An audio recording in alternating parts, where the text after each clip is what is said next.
If Germany and Kenya was to merge, we would create a very good country. Germany with very aging population and very huge demand for labor. Kenya with a very youthful population and a very huge surplus on labor. Now, our key product is not coffee, it's not tea. Young people form our key exports. They are the raw material.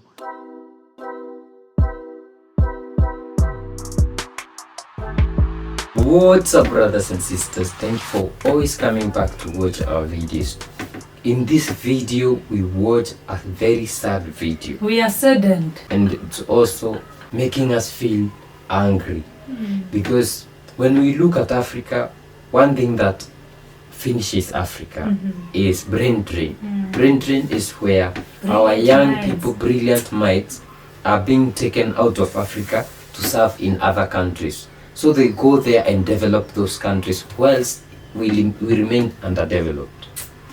So another problem is having leaders who have no idea of running a government, no idea of what to do to run a government. You know, the government should encourage young people to create employment, you know, give them tax breaks, you know, look for people to train them to be entrepreneurs, producers, farmers, all those things, miners. But this guy is saying that Kenya is a country, listen to this, the only raw material Kenya has is not tea or coffee, but exporting the raw materials is young people. So they are exporting young people.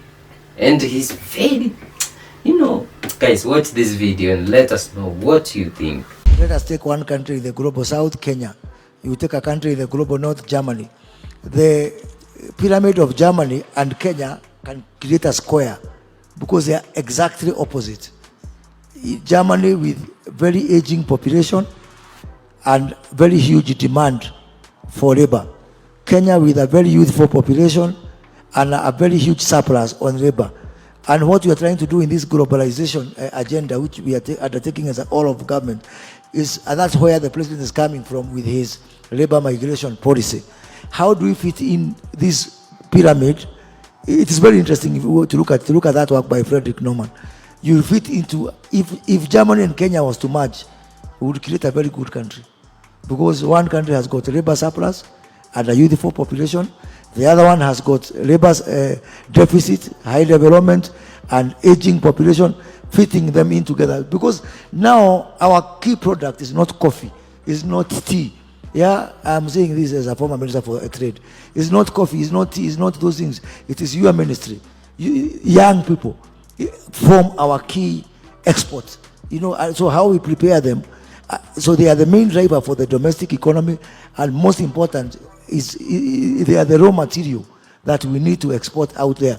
So by having this white paper, we can actually share it out even with our development partners, and when we are engaging with them, they have to see helping us to find a solution for our young people should be at the forefront of every conversation. Kama hutusaidii katika hiyo maneno, you should take the back burner and let those countries which are willing to engage with us to help us in resolving this youth issue. It's not funny, but it is funny. It's indeed, it's well, for me, sad. It's very funny. I think there's a subscriber or viewer who bashed me this other day when I was laughing about something so serious. But you know, the stress levels that these leaders give us, sometimes you just need to laugh it out. Because what kind of, I won't even call it what it is, but it is very sad to see a whole leader, he feels so confident saying it. You know, he sees nothing, absolutely nothing wrong with it. And something worrying is he's saying that he is the former Minister of Trade. Yeah, so you understand. Being the former Minister of Trade, what did you do with trade? Because the exports, imports. Yeah, he's saying that when he was in trade, he saw now Kenya is not the raw materials for Kenya are not coffee or tea, but whatever Kenya prides itself with, good coffee. But tea. we can ask him a question. One, did he encourage the processing of the raw materials like President Museveni is doing? So he continued pushing for coffee and tea to go out as a raw material. Then he could not find anything else to promote. You know, you can tell young innovations, people, no what. Yeah, you can even bring young people and ask them, what can you create so that I can look for a market outside, because you are the Minister What of kind Trade. of products can we do from Yeah, this raw material? what can we export out? Not as raw material, even as finished product. From the raw materials. Yeah, go to China, talk to the Chinese president or the minister, ask them, hey, do you need anything that we can process from there?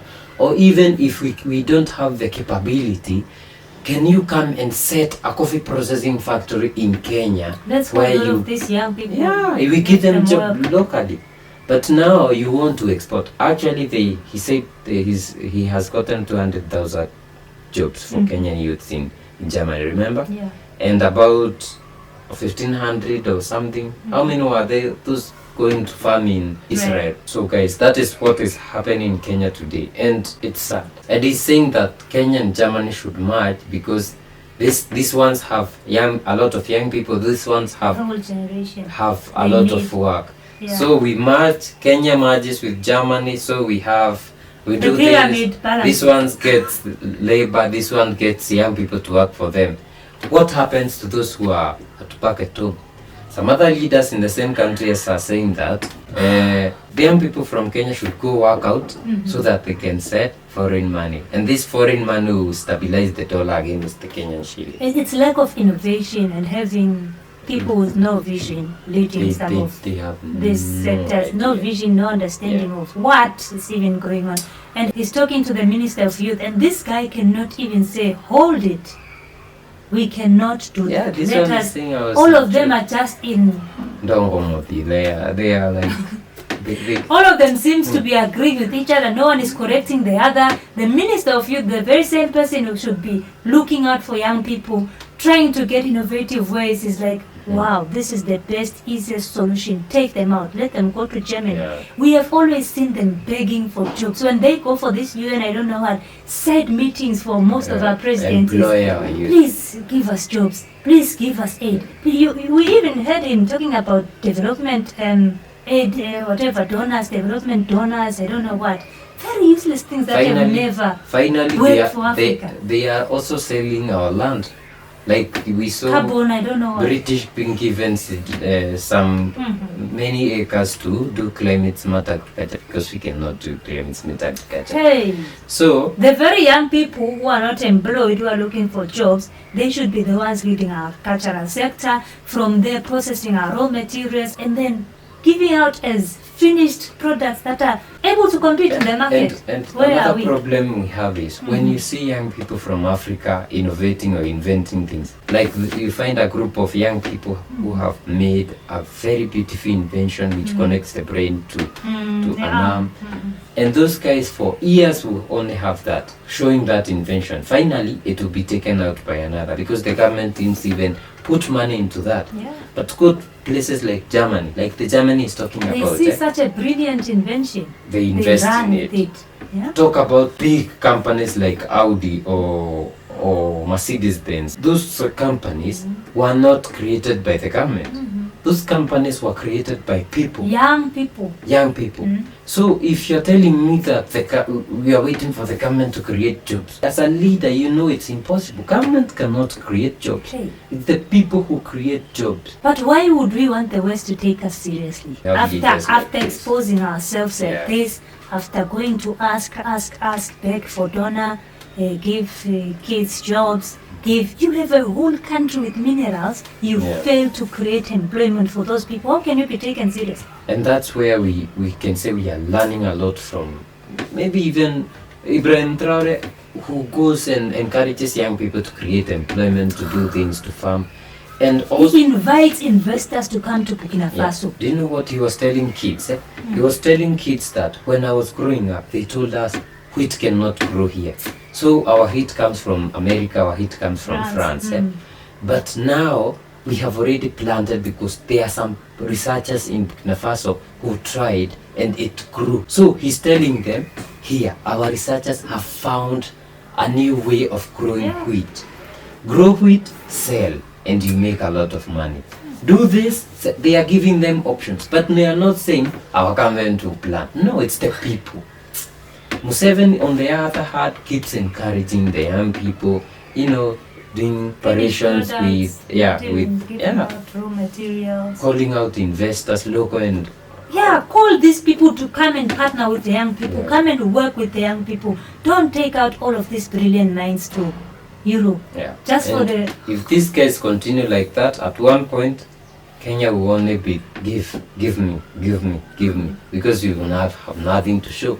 All the young people will And be you out have there. wasted all of your young Yeah. people. So we will remain at the development. And when you hear young Kenyans talking about abroad, the excitement in like when think even it's when all- they hear somebody has gone abroad, somebody has gotten a green card, I don't know what, you even feel Yeah. that excitement, that envy amongst others, because for them that is something they look up to. Yeah. It's the best thing that can ever happen but to you. for those who have gone abroad, they will tell you, no, it's not like You that. see? And then why should we still keep sending our young people to What we need this to do country? is wake up a lot of people so that even the next leaders of tomorrow, if it's not us, they have then the leaders who come and who have woken up, because it seems our leaders are still sleeping Oi! and they still What still is see going? white saviors. Yeah. Yeah. You know, if we were to merge, how do you even? How do you even Hey! that? So guys, let us know what you think in the comment section. Are you sad as I am because this drags Africa backwards?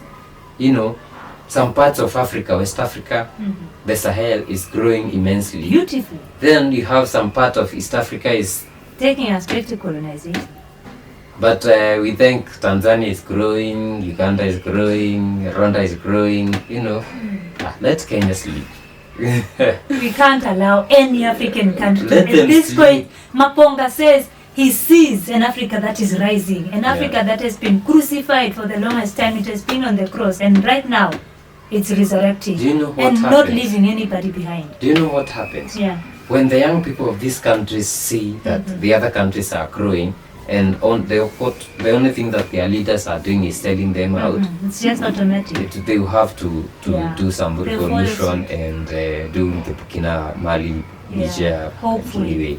So, yeah, so let them sleep for now. Tomorrow they are No, waking up. woken up by their own. We see you in the next one. Bye. Bye bye.